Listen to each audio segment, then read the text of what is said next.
Assalamualaikum warahmatullahi taala wabarakatuh. Saya Siti Nurhajah binti Zamuri, nombor matrik 283633. Hari ini saya akan menceritakan mengenai seorang tokoh perniagaan Islam yang menjadi pilihan saya, iaitu Puan Hajah Faizah Bawumi yang merupakan seorang usahawan dan juga ahli perniagaan Malaysia kelahiran Mesir.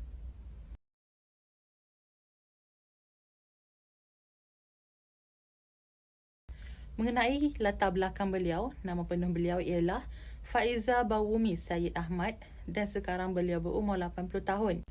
Beliau merupakan seorang pengasas dan juga pengarah urusan syarikat beras iaitu syarikat Faizah Sdn Bhd. Beliau mula berhijrah ke Malaysia setelah berkahwin dengan seorang rakyat Malaysia yang bernama Abu Bakar Ahmad dan kini beliau menetap di Batu Pahat, Johor. Sebelum beliau berada di tahap yang lebih tinggi pada hari ini, beliau merupakan seorang suri rumah yang mempunyai hasrat untuk membantu suaminya menambah pendapatan keluarga. Oleh itu, beliau mencipta rempah ratus dan memproses rempah ratus itu sendiri dan menjualnya kepada jiran-jiran tetangga ataupun orang-orang terdekat. Apabila permintaan rempah ratus itu mula meningkat, kemudian Puan Hajah Faizah ini mula melabelkan rempah ratusnya dengan cap bunga raya. Okey, lepas tu bila perniagaan makin maju, bila permintaan rempah ratus tu pun makin maju, beliau ada modal, beliau mula menjadi seorang pengedar beras yang diambil daripada petani-petani tempatan.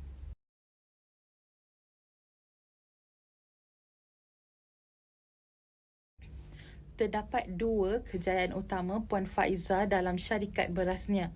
Yang pertama, Puan Hajah Faizah berjaya menghasilkan dan mengilang lebih daripada 6 jenis beras, termasuklah beras basmati, beras panjang dan juga beras biasa. Kejayaan yang kedua ialah Puan Faizah sudah berjaya menghasilkan pelbagai jenis rempah ratus kegunaan harian dan juga pelbagai jenis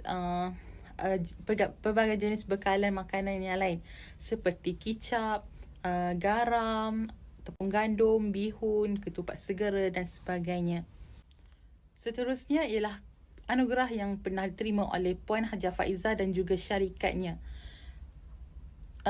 Antara anugerah yang pernah diterima ialah pengiktirafan produk pilihan bernas, pensijalan ISO 9001/2000 hingga 2004, pengiktirafan Super Brand Malaysia, pengiktirafan produk halal, pengiktirafan produk Taj Mahal oleh NADI, National Diabetes Institute pada tahun 2004, pengiktirafan Super Brand Reader Digest, sijil penghargaan Kementerian Kesihatan Malaysia, kemudian pengiktirafan penyayang Johor organisasi swasta dan juga pengiktirafan graduan skim kilang SME Bank.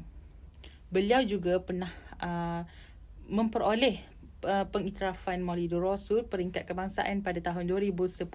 Seterusnya ialah prinsip perniagaan beliau. Beliau amat mengutamakan niatnya kerana Allah dalam apa jua yang beliau lakukan. Kata beliau berniaga bukan untuk menjadi kaya raya, sebaliknya beliau ingin membantu orang lain dan juga rakyat di negara ini tanpa henti dan ingin membayar zakat dalam kadar yang maksimum. Beliau juga menggunakan keuntungan yang diperolehi ke jalan yang diredai. Seperti yang semua orang dah tahu, yang beliau merupakan seorang penaja utama program Bersamamu TV3. Beliau telah menaja pelbagai perbelanjaan untuk membantu orang yang kurang bernasib baik dalam program Bersamamu. Di setiap minggu, di setiap tahun, dan program Bersamamu pun telah disiarkan bertahun-tahun lamanya dan beliau masih lagi belum berhenti untuk menjadi penaja utama. Seterusnya, beliau menyediakan ataupun beliau membuka satu syarikat pengilang dan pengedar beras kerana beliau mahu membekalkan sumber makanan yang bersih kepada orang ramai. Itu niat utama beliau. Bukan semata-mata untuk menjadi seorang yang kaya raya. Itu bagi saya 3 prinsip perniagaan beliau ini sudah cukup untuk menjadikan beliau seorang usahawan yang hebat, kerana beliau telah mendahulukan segala perintah Allah berbanding perkara-perkara lain yang ada di dunia ini. Yang terakhir, beliau merupakan seorang peniaga yang amat beretika, dan kita belum pernah lihat ataupun belum pernah dengar apa-apa kontroversi mengenai beliau. Beliau hanya berniaga dan tidak menggunakan personal marketing untuk menjadikan perniagaan beliau semakin maju. Dapat saya simpulkan di sini bahawa Puan Hajah Faizah Bawumi merupakan seorang usahawan ataupun ahli perniagaan ataupun tokoh perniagaan Islam yang patut dicontohi oleh peniaga-peniaga masa kini. Beliau bukan sahaja seorang peniaga, tapi beliau merupakan seorang hamba Allah yang amat mentaati kepada perintah Allah.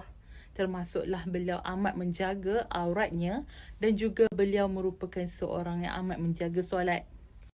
Bagi saya, beliau merupakan seorang yang amat patut kita contohi untuk memulakan perniagaan, ataupun kita boleh mengambil sifat-sifat kerendahan budi beliau dalam kehidupan seharian kita.